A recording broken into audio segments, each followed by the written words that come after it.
Okay, in the name of the Father, the Son, the Holy Spirit, one God, amen. Does anyone know what the Synaxar was about today, by any chance? Today's a special day. Yeah, St. John the Baptist. It's the birthday of St. John the Baptist. And so I wanted to talk to you about him and a little bit about what makes him so unique and interesting for us. So he's really a unique character, right? He's kind of in the middle between the New and the Old Testament. He's one of these guys that just is very intriguing. And actually in our church, we put him in a different stance than we do the other saints. Did you know that? So the other saints, saints in general, someone's calling me. Saints in general, you know, we have levels of saints, right? So the highest level saint, as you all know, is Saint Mary. Okay, and then comes archdeacons. No, I'm kidding. Then comes the archangels like Angel Gabriel, Angel Michael, the cherubim and the seraphim, and then comes John the Baptist, and then comes everybody else. Okay, so Saint John the Baptist actually has his own category, his own level in the church, which is very interesting. He's that admired in the church. In fact, for those of you who are kind of into hymns and stuff, we usually say, pray to the Lord on our behalf for most of the saints. But with St. John the Baptist, what do we say? Intercede on our behalf. And we say that to him, St. Mary, and the angels only. So he's got a very high level. And one of the things that we do in the church is we never celebrate anyone's birthday. Okay? The only people's birthdays we celebrate, there's only 3 people's birthdays we celebrate. Jesus' birthday, St. Mary's birthday, and St. John the Baptist's birthday. Everyone else, we celebrate their passing, the day they pass away. And why is that? It's kind of like, you know, what day do you celebrate? Graduation or the day you're admitted to college? You know, you may have a little party for the day you're admitted to college, but that's not the big day, is it? Right? The big day is getting out of college, right? Because now you've actually passed your classes, you've done all the things, you've fulfilled the requirements, you get a degree, and that's the day everyone comes and celebrates, right? And spiritual life is very much the same way, right? We're not too excited about starting the spiritual life because it's a long journey and it's a difficult journey. Right? We're far more excited about those who end in a victorious state, right? And the Proverbs tell us that look to their end, right? And this is how, by the way, we evaluate people, you know, whether it be saints or George Washington or whoever, anyone in history, we look at the end of their life and then we use history and we kind of evaluate and we give it some time and we let it percolate. Like, were they really a great person or not? Right? So St. John the Baptist, we celebrate his birthday. And why? Because these 3 people, St. John the Baptist, Jesus, and Mary, their birthday has something to do with the salvation of mankind. Just them being born was relevant. Right? So St. Mary's birth was relevant as it started the path. And St. John the Baptist's birthday was relevant because he was the forerunner and he started the path of Christ. And that's why even on our iconostasis, right, when you look at the icons in our church, you have the door in the middle, and there's only 3 icons that have to be there. Jesus, John the Baptist, and St. Mary. And those are the only 3 icons we have to have on that screen that divides the altar from the rest of the church. Those are the only 3 icons we need. Right? The rest are extras and you can mix and match as you see fit. Right? So those are the 3 big guys. And what's interesting about John the Baptist is he's the only one that served Christ. And this is interesting, right? Because, you know, imagine, for example, if, you know, the Pope comes and he serves me, right? You'd be like, you know, if Sedna came and said, here, let me open your chair for you, Archie. I'd be like, no, Sedna, you know, I'll do it. I'll take care of it. You know, you're the Pope and I'm just, you know, I'm above the cherubim, but like, you know, I'm still just like, you know, down here. And imagine if he did that, we'd all be like, wow, he's so humble. Isn't he humble? Right? That the Pope opened the Archie's chair like that. But think about it, right? He's just a guy. and I'm a guy. So he's got a rank in the church that's higher than mine, but we're both just guys. We're both humans, right? We both go to the bathroom, same, right? Nothing too fancy there, right? But now imagine that John the Baptist served Christ. He baptized him, right? And John the Baptist got it, right? When Jesus said, "Baptize me," he's like, "Are you nuts? You're the one who should be baptized. I'm not gonna baptize you," right? Because he knew what he was dealing with. And Christ said, "Let it be for now. Like, it's okay. I get it. I get that you don't feel like you should be baptizing me, but go ahead and baptize me." And this juxtaposition between God's humanity and how he allowed humans to interact with him. Today in the gospel, at the liturgy, it said that they talked about Jesus as a wine bibber who ate with tax collectors and harlots. Think about that sentence. You ever heard this sentence before? A wine bibber who ate with harlots and tax collectors. So, what does that mean? That means Christ went to these people's houses, drank with them, and ate with them. With the local prostitutes and the tax collectors, who are the worst human beings ever. Like take Donald Trump times 50, right? And these are the guys that sold out the Jewish nation. They're thieves. They're manipulative. They cheat. They lie. They'll sell their own mother for $1. Worst people. So he found the worst men, the tax collectors, and the worst women, the harlots. And he ate and drank with them so much that they said, your master is a wine bibber. He's a drinker who drinks with bad people. Look how he interacted with humanity, right? Christ didn't just serve the homeless. He became homeless, right? He didn't just say, let me save the people.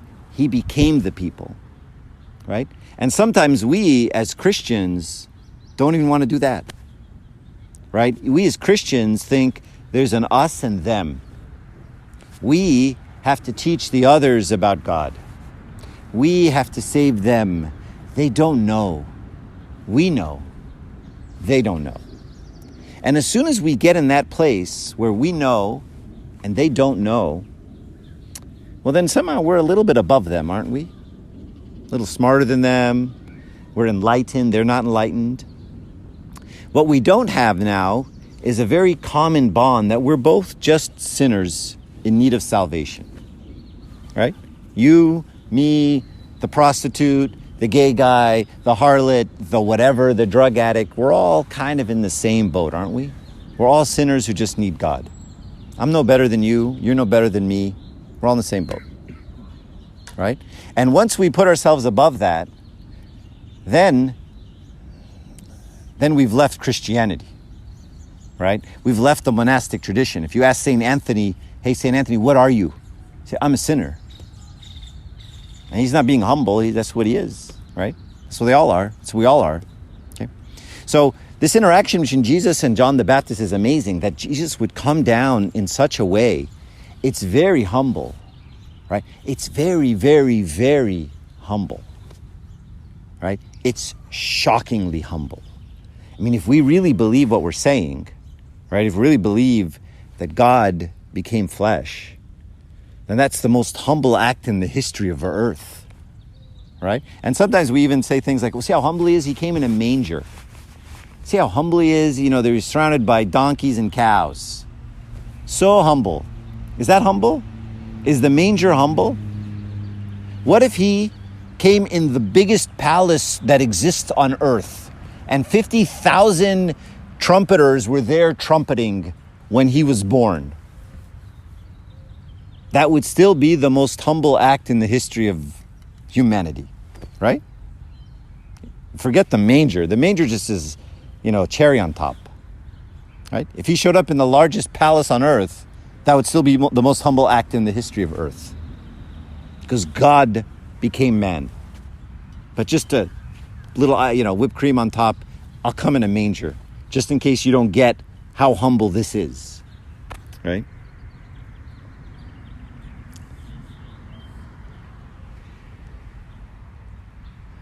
I said all that.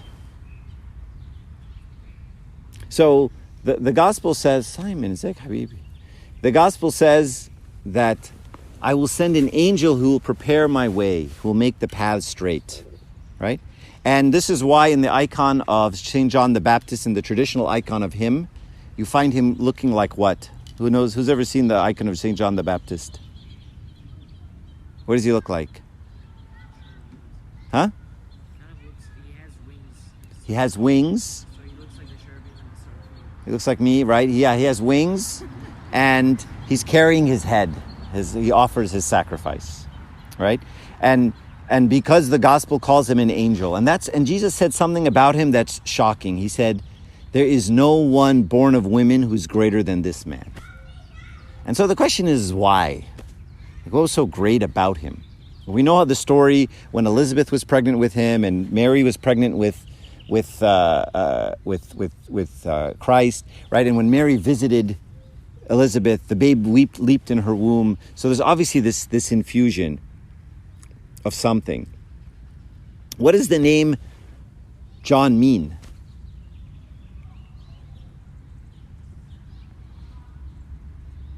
What is it in Greek or Arabic or Coptic or something other than English?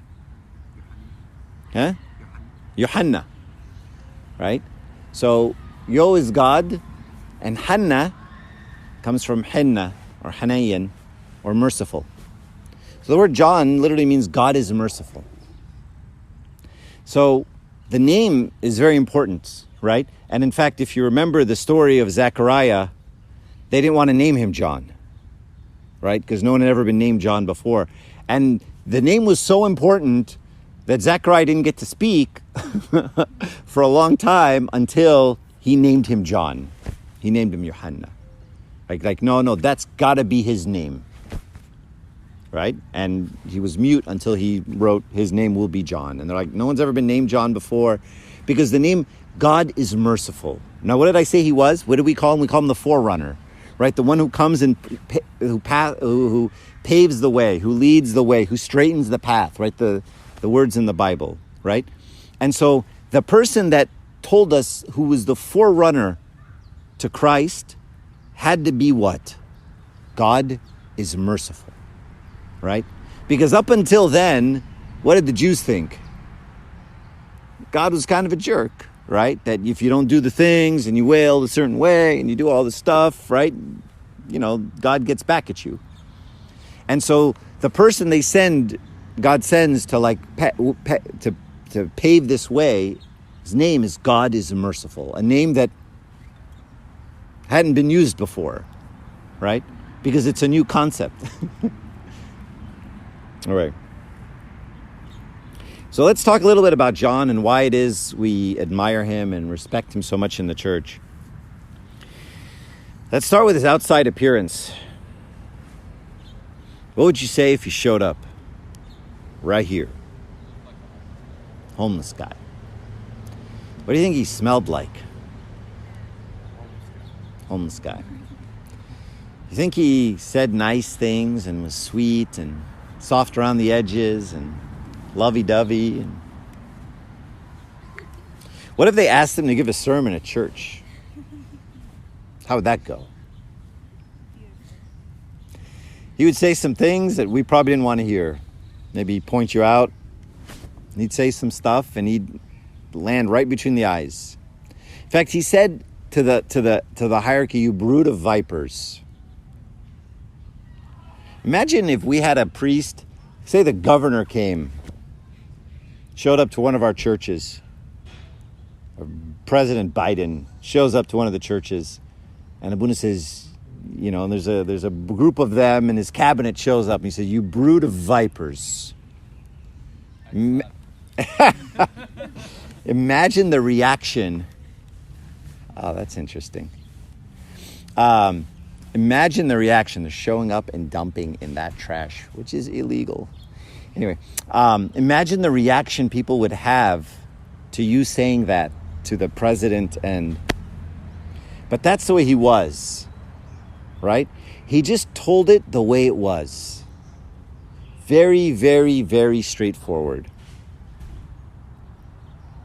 And his words were tough. So who's got Luke 3, 7 through 9? Did I ask someone to bring that up? Did I ask you for Luke 3? Oh, you closed, sorry. Oh, did I ask you? No, okay. Yeah, you got it? Okay, good, George. Then he said to the multitudes that Louder. in the name of the Father. Then he said to the multitudes that came out to be baptized by him, brood of vipers, warned you to flee from the wrath to come. Therefore bear fruits worthy of repentance, and do not begin to say to yourselves, we have Abraham as our father, for I say to you that... Can you guys hear him? Okay, you're going to have to scream. Then he said to the multitudes that came out to be baptized by him, brood of vipers, who warned you to flee from the wrath to come? Therefore bear fruits worthy of repentance, and do not begin to say to yourselves, we have Abraham as our father, for I say to you that God is able to raise up children to Abraham from these stones. Very good, right? So he said, you brood of vipers. And he says, don't say that Abraham is your father, because God can raise sons of Abraham from these rocks. Like, that's what you are. You can be a rock. He's just very insulting, okay? Now, I want you to see what Christ said about him. Same guy, Matthew 11, 8 through 11. But say it loudly, please. Matthew 11, verse 8 through 11.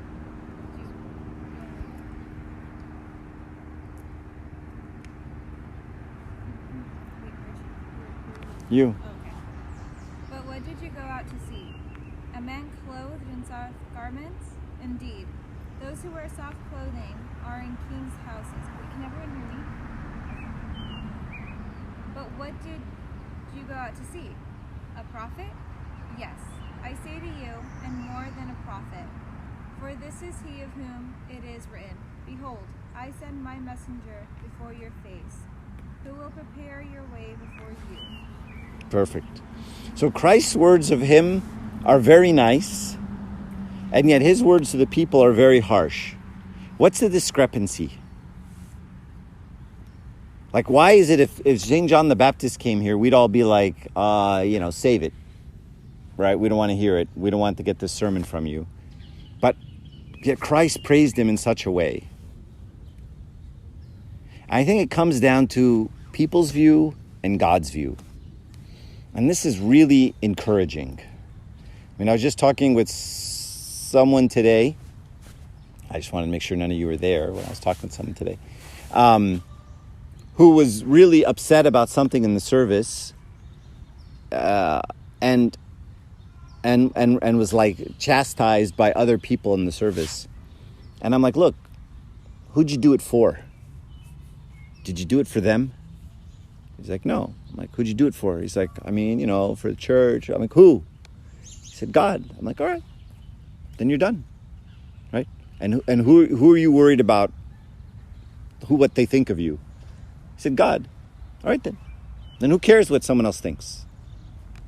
Right? And see, this is what I wish I had more of. John the Baptist couldn't care a rat's flip about what anyone thought. Right? And this is such a great characteristic, especially in this day and age, when it's all about the posting and I just heard I hear these stories and I just like laughing. There's people, I should say it. Anyway, there's people using things from their parents to post against each other. So like a clique of girls and another clique of girls. And so they use each other's like something very nice each one has, and then they post in that to like get the other girls, right? And they're just going back and forth, right? It's crazy, okay? But anyway, so that's a sidebar. I just heard about that yesterday, and I was like, holy moly, everyone has lost their mind. But we live in this world where we really care about what everyone thinks, how we're perceived, how things look, how, every post has to be just so, right? And the problem is, honestly, I'm just going to give you fatherly advice you're not asking for. If you really follow everyone else's posts, you're just going to lose your mind, right? Because everyone's posting the 1/2 second where they're happy, right? Where they do the thing and they do the lips and whatever, right? And everyone's having a great time. And then, 1 second before that and 1 second after that, everyone's miserable and they're just fighting, right? And everyone's like pissed off and, she's being an idiot, he's being a jerk, blah, blah, blah, right? And then and then let's post it. And everyone's like, man, they're having such a good time, FOMO, right? And it's just, and everyone's deceiving everyone, right? And it's never been like worse. It's just craziness. I feel really bad for you guys, because everyone's, and then, people try to use it against each other. Like, well, I'll have to dinner, we'll post, so she'll see it. She'll know we didn't invite her. That'll get her. Everyone pretend you're having a good time. Lips. And then, away we go. I don't mean to be mocking you. I love you. That's why I mock you and try to hurt you. All right. So one of the things that John the Baptist had that we don't have, that I wish we had more of, is he didn't care. Right? He didn't care about anybody. He didn't care about anybody. And, there is a freedom in a life with God that's like that, right? Because when you're thinking and your service and your consumption, you're consumed with, I'm going to serve God and I really don't care who or what happens. That's perfect, right? And it's very freeing. When you don't care about anyone, it's very freeing, right? When Jesus told that adulterous woman at the very end, he says, go and sin no more. He wasn't, pointing his finger at her like we do and say, now be good and don't be bad. He was saying, look, a life in Christ is freedom. You don't have to live like this anymore. You don't need to live that way. You don't need to act like that anymore, right? Life in God is freeing. So one of the beautiful things about John the Baptist is he was so free, he would just look at anyone, including Herod, and say, screw you, right? He would just say whatever he thought. In fact, he stood up to Herod the king and just said, it is not lawful for you to take your brother's wife. Right to his face. I wouldn't even say that to someone at work. I wouldn't say to the President of the United States. I certainly wouldn't say to a king who's far more powerful than the President of the United States. Because the President of the United States can't kill me. Kings can. But yet he had that, right? He just had that confidence, lack of caring, and it's freedom, right? And this is the beauty of the life in God. And we see this in the saints, right? St. John Chrysostom has this great quote. He says, oops, I missed it somewhere. He says, speaking the truth left me with no friends. He's funny, right? But I mean, think about the confidence that St. John Chrysostom had. And I think I'd encourage all of you to focus on that just a little bit more than we do. Think less about others. Think less about what they're doing.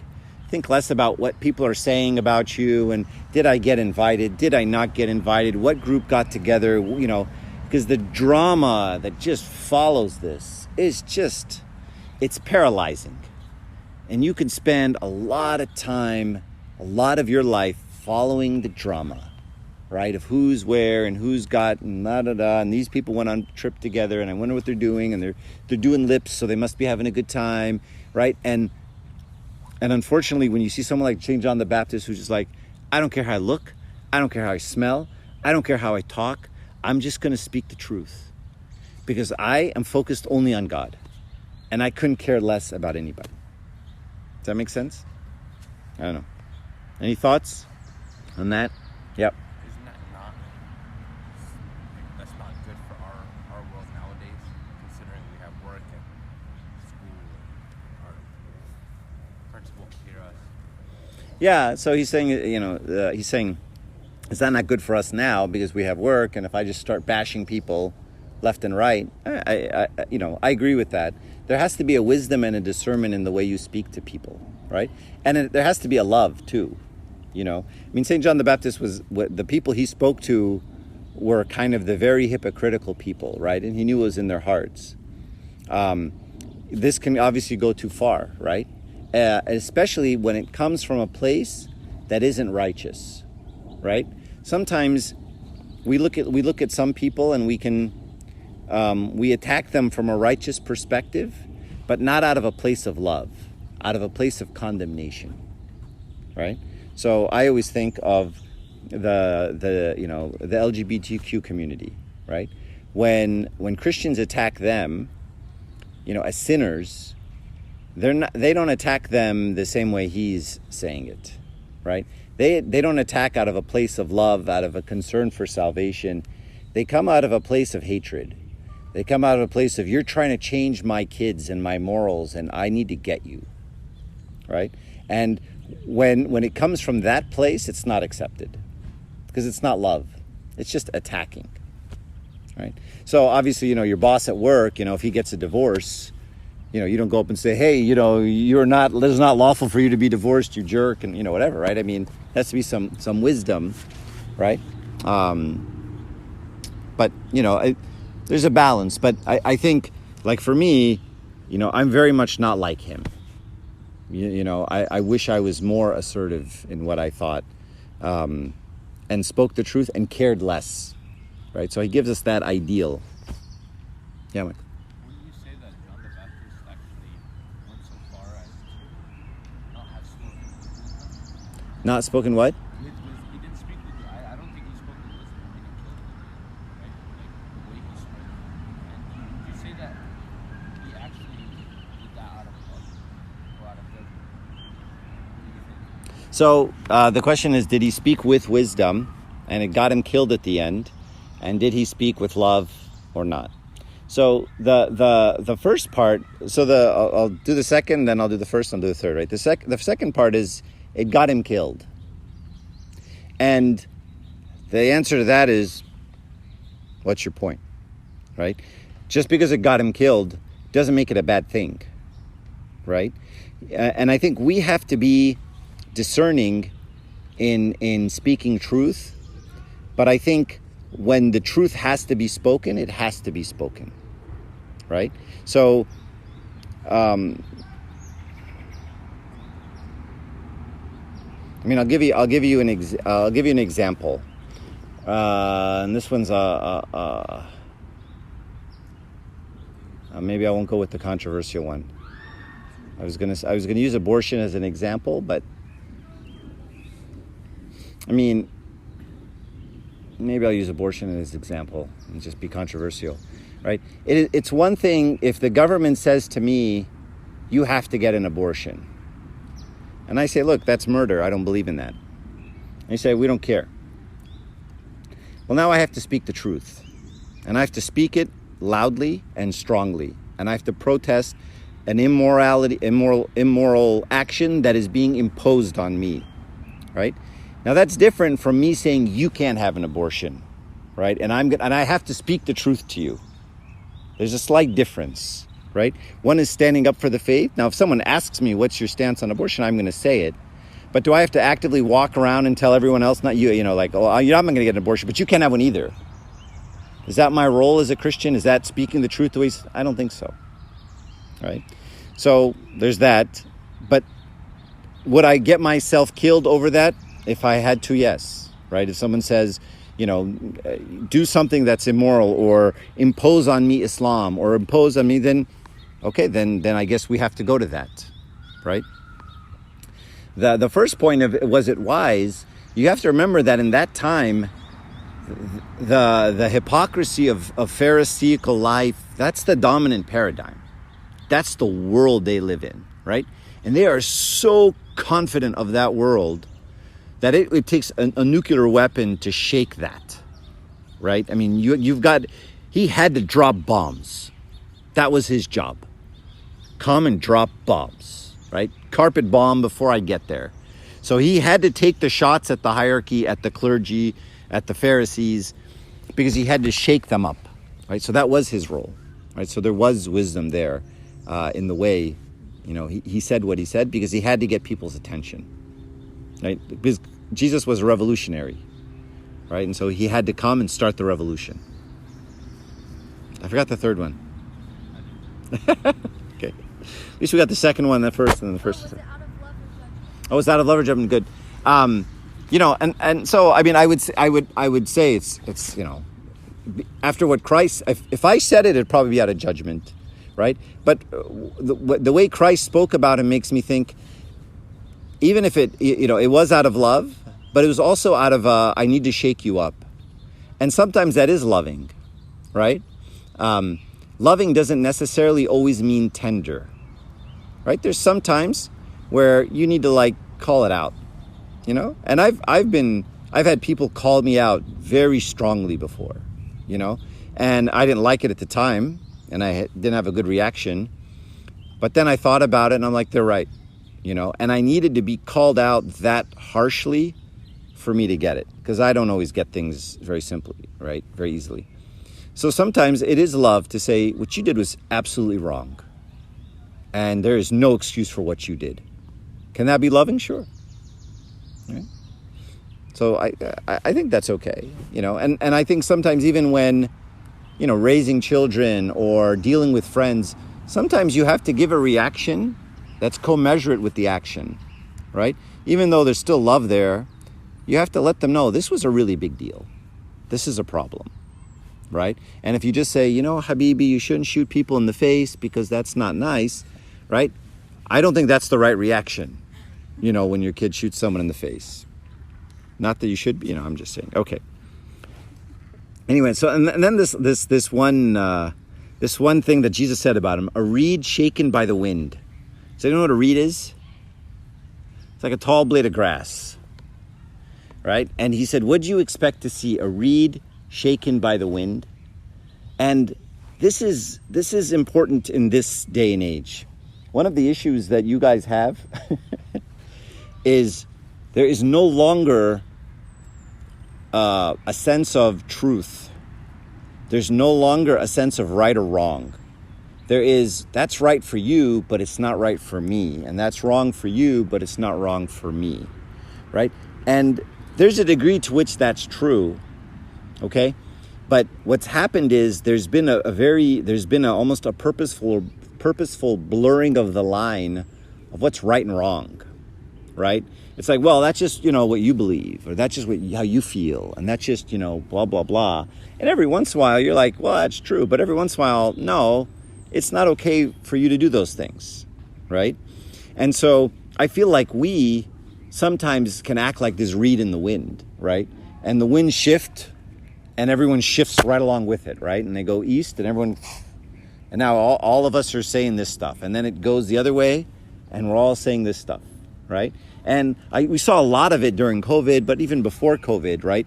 Where popular opinion goes one way, and all the youth are like, oh my God, I'm totally into that.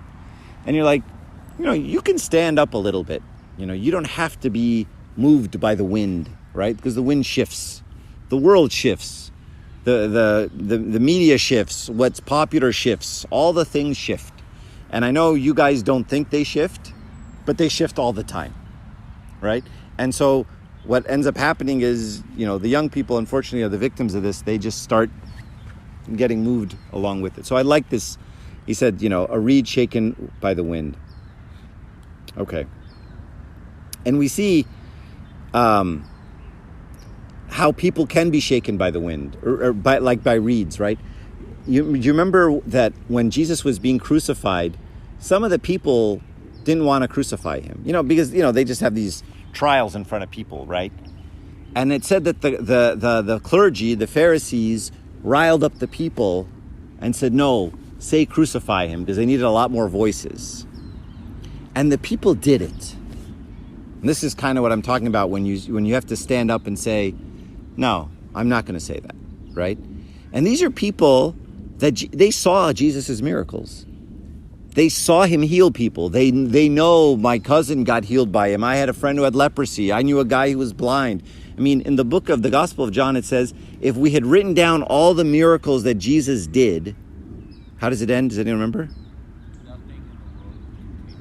Right. I suppose there's not enough room in the world to write, to carry all the books that we would write.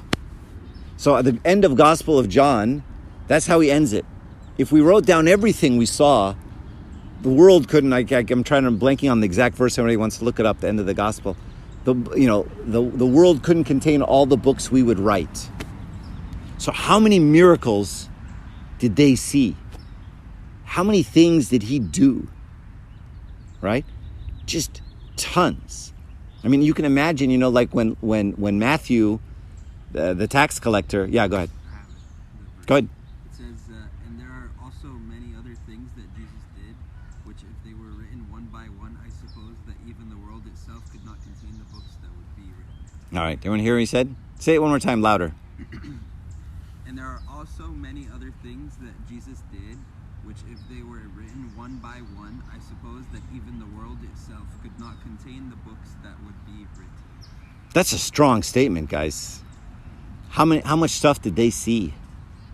I was listening to a sermon once, and the guy said, "Can you imagine what the flowers did when Jesus walked by?"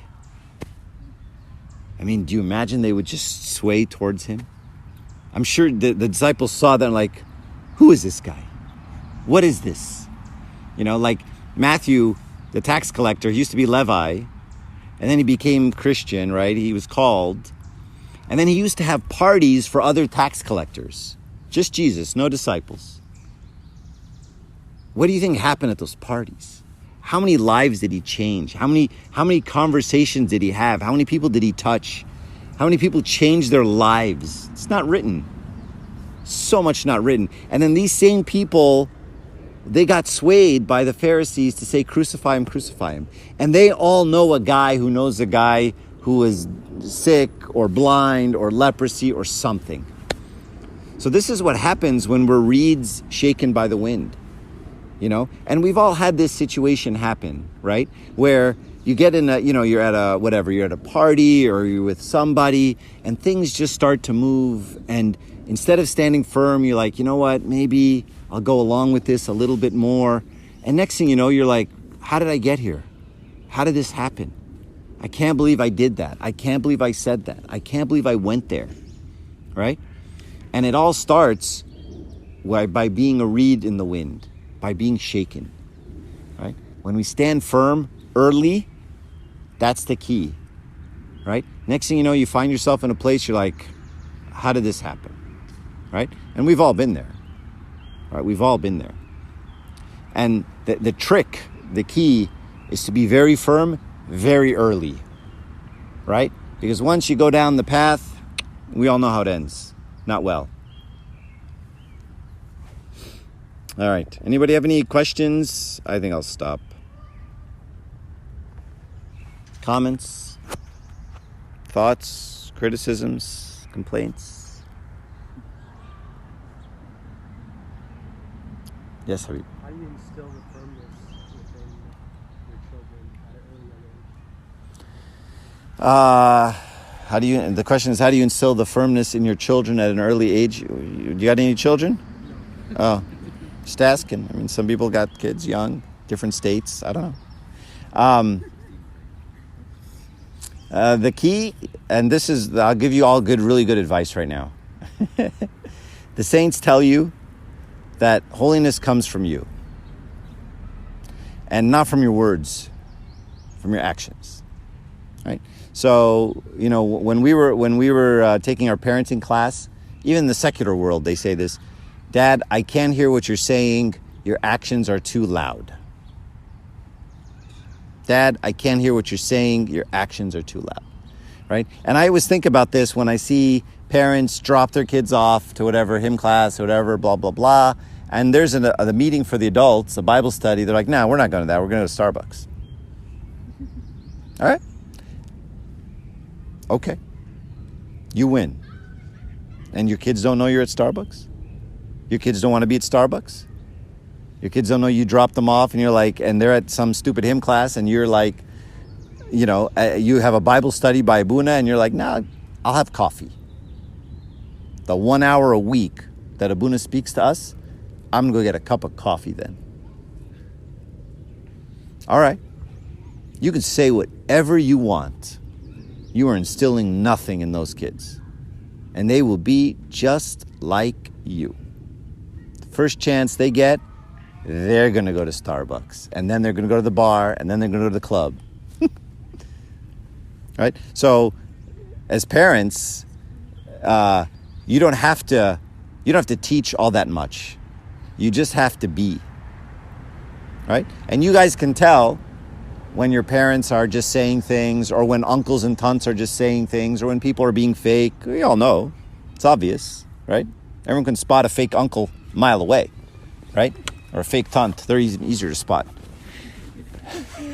I'll stop. I have so many good stories, but I'll stop. And so with parents, it's the same thing, right? I mean, the parents can talk all they want. Do as I say, not as I do. It doesn't work. There's that. Yes, sir.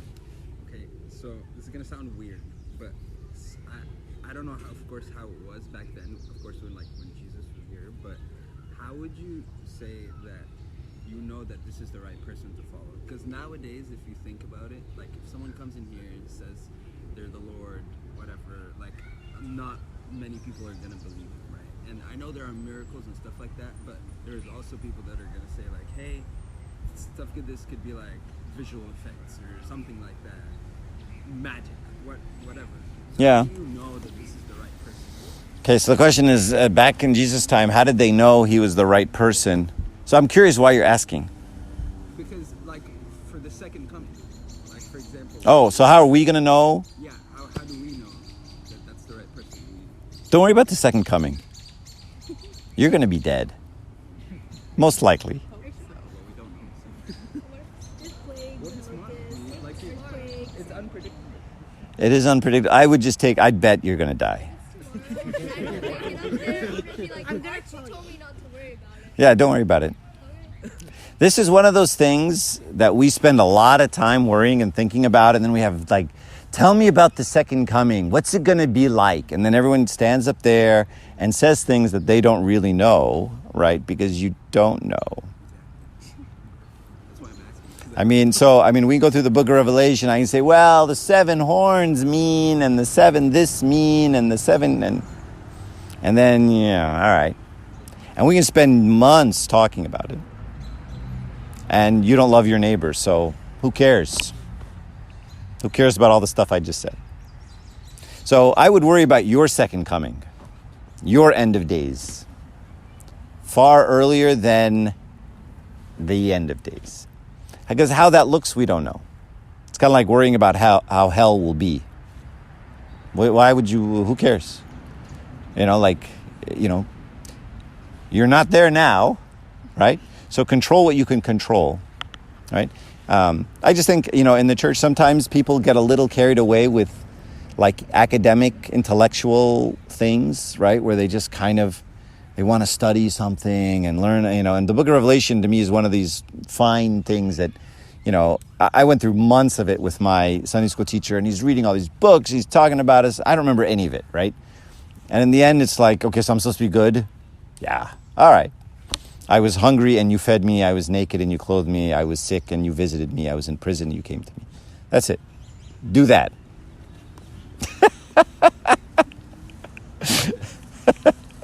Sorry, it's not the answer you wanted to hear. I'm sure someone else is going to have a much better answer with long charts and flow charts. And from the book of Daniel, then you could see that this was related to this, and then things like that. And then the white board becomes all dark from writing, and